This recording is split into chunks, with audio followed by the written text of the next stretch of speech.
everybody. Welcome to the post-IAB session on social media. My name is Peter O'Sullivan. I work for BuzzLogic. And on my right, or to your left, viewers out there. I'm Anna Banks, Group Director of Strategy at Organic, digital marketing agency. And I'm Nicole Goodyear, the CEO at Brickfish.com. Great. So I think the question that came up was how are advertisers evaluating their advertising campaigns across our three properties here. And I think I'll start. The answer tends to be a little bit different depending on the advertiser, the category of advertiser you're talking to. Some advertisers are still measuring us on a click or the number of traffic we're able to drive, which is a very, very basic metric.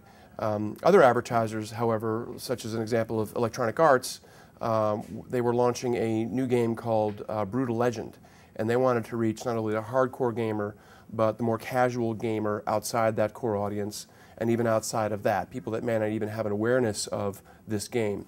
And so they use BuzzLogic to help find out what are the highest quality blogs in the blog space, and what are the most influential readers of those blogs, what are those conversations around gaming and or topics like that they could advertise in front of. So we were able to isolate those and then drive a rich ad unit around those conversations, which had a video playback unit in the ad. And so they wanted to see how many video plays from start to finish we could drive. So that was a great metric. It was a great use of our targeting technology and a great use of the advertising unit to drive that video play rate. And actually, just on that, so what was the next action? If I watched the video, would it be to go to an EA site? The next video, actually, that's a very good question. So that video was shareable. So they wanted to seed and spread that video virally across the web, starting with the audiences that we were targeting. So the ideal scenario for them would be to share it through Facebook or Twitter or via email, have people see the great video of the game, and have them generate awareness and preference for the game. When they walk into a store, they would say, I want to buy a Brutal Legend, not this other game, because I just saw this great trailer. So it was to share it and seed it, but also either go into the store and buy it or go back to the EA website. For a lot of the clients that we've worked with, I think the metrics, they're both soft and hard. And from a soft perspective, what I mean is there's a lot of measurement around what are the comments people are saying? Are they positive? How do they feel about what's been created? And really paying quite a bit of attention, especially if it's very much a new frontier. Are people saying, thank you so much for creating this conversation environment? Oh, I'm so excited about the brand. So the soft level is kind of the emotional tone or sentiment of what's coming through. And often that's pretty important because clients are very much swayed by the tone of what the conversation is. The hard side of the metrics are often much more rigorous, like he was mentioning. So they could be around, the level of engagement, how many people engaged, how many comments were put there, and then even more directly, engagement in a brand environment. So did that lead to somebody taking an action on a branded environment? Did they download something? So real actions and engagement, so measurement of those, so both hard and soft. There's also a level of what I would say internal and external measurement. So the external is actually going to a market research firm and surveying and saying, have I shifted the perception or the sentiment based on this campaign that I was? So I'm going to measure what the sentiment was at the beginning of the campaign, and then I'm going to measure it at the end and see if there was any sort of shift in between. So that's an external.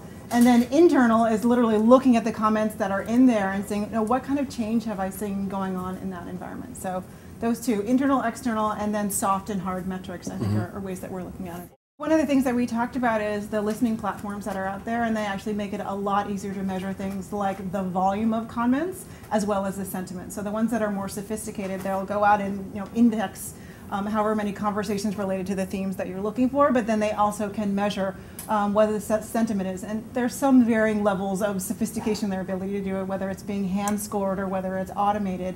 To determine what the accuracy is. But there are quite a few tools that are out there, and then from an external perspective, there are plenty of companies out there that can do the market research, like a Dynamic Logic, or companies that can do that pre and post surveillance of your audience to get a real gauge on the pulse of the audience. Right.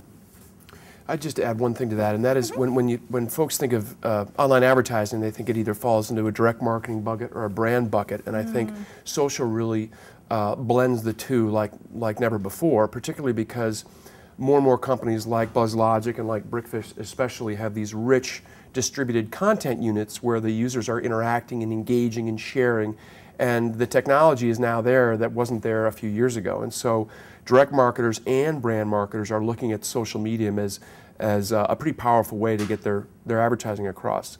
So that's just a point I would make in terms of where it fits, direct versus branding.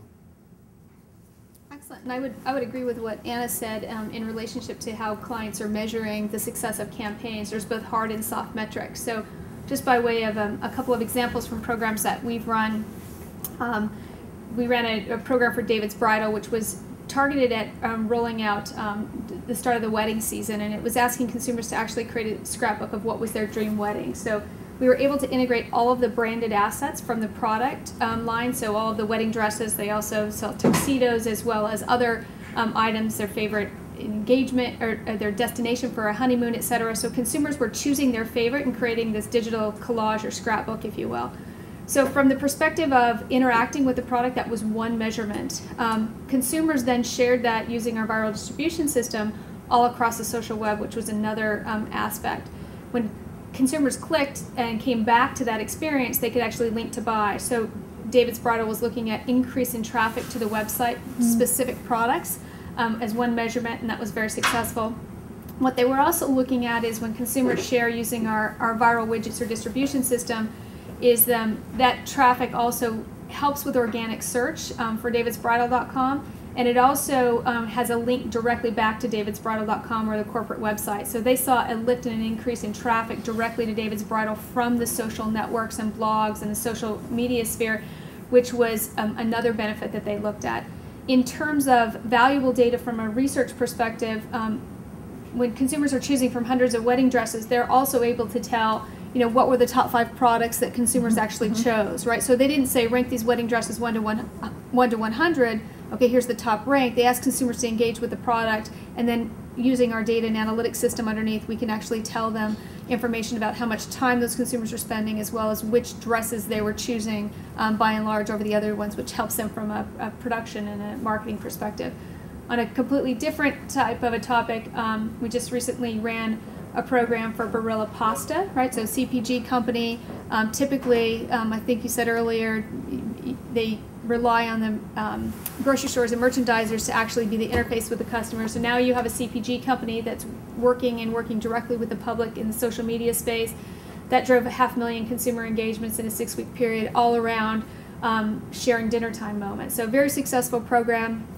On the complete opposite end of that is programs on product reviews and endorsements about features on the BlackBerry, which is a program that we ran for BlackBerry that just finished that was very successful. So it's crosses all mediums in terms of getting consumer feedback, getting consumer interaction and engagement, how much time they're spending with the brand, and most importantly, is the consumer going to talk about the brand with other peers, right? So I think that that's a key component, not only creating this content around a brand topic, but will the consumers actually share it and take it into the area that's hard for us as marketers to reach, which is in the walled gardens of their social graph. So those are kind of some of the key metrics that agencies and brands that we work with are looking for. The question is around the wisdom of choosing to advertising in a Super Bowl environment, so a very expensive, so a more traditional environment, versus doing newer social media type of advocacy programs, and specifically Coke versus Pepsi, where Coke did the traditional Super Bowl advertising versus Pepsi, who has said they have eschewed the Super Bowl environment for spending more dollars in a social environment, and a lot of their campaigns are very viral and social. And I actually wanted to put that lens on it, the dollar lens, because advertising in the Super Bowl is significantly expensive, millions of dollars for 30, 40 seconds. Those same dollars applied to the social environment, I mean, obviously we're biased, but the mileage that you can get out of using social versus a Super Bowl type environment is really significant. 1, you can do way more targeting. 2, you can get to people who are brand advocates. 3, all of a sudden the dollars that you spent actually start creating a virtuous cycle. So I spent $5 to tell 10 people, but those 10 people also told 20 other people. So there's a real value, kind of the value equation for the social over the increased brand awareness for an ad is, from my perspective, there's really no comparison, because you really are able to create an increased level of engagement. So actually, just sticking with you for 1 second, so would you use the Super Bowl more for a, hey, we're coming out with a totally new product type of awareness campaign? Like Coke, everybody knows it. So would you kind of say that Coke, who has a product that nobody's like, what's that red bottle? I've never seen that before. They should be doing more social and less Super Bowl as well? Depends on the target audience. So it's not nearly that clean cut of, okay, if I have a new product, I should advertise on the Super Bowl, and if I have an established product, I should do social. Not necessarily. And what if I have a product where there's a really active social community that I want to tap into? It's going to be way more efficient to get my new product seeded into that community rather than to spend a lot of money kind of blasting it out to an audience that may or may not be the right one. So. Yeah. Well, I think, first off, it's fantastic that Pepsi is spending $20 million in social media. I mean, we have a lot of Fortune 500 companies that are advertising with us, but for a sophisticated marketer like Pepsi to put a stake in the ground and say, we're not going to go the Super Bowl route, we're going to go the social media route, is just great for the business overall. Mm-hmm. I think there's a lot of discussion at a recent conference I went to just about this topic, about TV and the Super Bowl, and what is the wisdom of spending an enormous amount of money on a Super Bowl ad. And not to pump up TV, but it's obviously it's a once-a-year event. It's a huge event. It gets a lot of viewership. But I think also it's the people's frame of mind are there for entertainment. They want to watch the ads. They want to be entertained by the ads. So there's still a lot of value in that. But I think, to your point, the amount of money and the amount of impact and leverage you can get with a social campaign, with all the sharing and seeding and spreading that's going on, especially with their campaign that has to do with a charitable donation piece. That always spawns a lot of sharing among friends and social graphs if there's a charity component about it. So I can't speak for them, and I'm not quite sure what they were thinking when they planned their campaign, but I would venture to guess that the longevity of that campaign and the bang for the buck would probably be quite high, probably higher than TV. Be interesting if there was research around that. Actually, there's one other thing I want to add, but Nicole, before I let you jump in, and that is, I'm not an advocate necessarily of only spending the money in social. So that's not what I'm saying at all. I mean, the most successful social programs have the three components that we talked about in our session, right? There's a paid, an earned, and an owned piece of it. And often, one without the other two is not going to be nearly as successful. If you just go for the earned piece, there's simply not going to be enough exposure. There needs to be some level of paid media to at least get the ball rolling. Just the argument is, perhaps the level of Super Bowl exposure is not really the place for the paid media. There's some other equation that puts the three of them together. So go ahead. I would agree that I think that it's amazing that Pepsi did put a stake in the ground and allocate so many dollars. I mean, obviously that's where people are spending their time, is in social media. And so seeing dollars move and seeing a company like Pepsi allocate a large amount of money is obviously good for the industry. I would also agree with what Anna said, in that a lot of the successful campaigns that we see agencies and brands run provide an integrated marketing approach. So it's not just like, okay, don't only do social or only do traditional. Some of our most successful campaigns have been digital driving, or TV driving to digital, or digital driving, both ways. And so I think that it's important to look at the integrated marketing approach and what makes best sense for the brand at that time. What I love about what Pepsi did is that the things that they're doing in social live on, whereas you kind of have this hype around the Super Bowl, you have hype around the commercial, and you might talk about the top three, but if you're not kind of the top three that kind of linger on and you really made an impact, that's something that kind of comes and the buzz dies down over a period of days. Whereas what we're talking about leveraging in social is creating content around a brand that lives on, and creating an experience and a conversation and a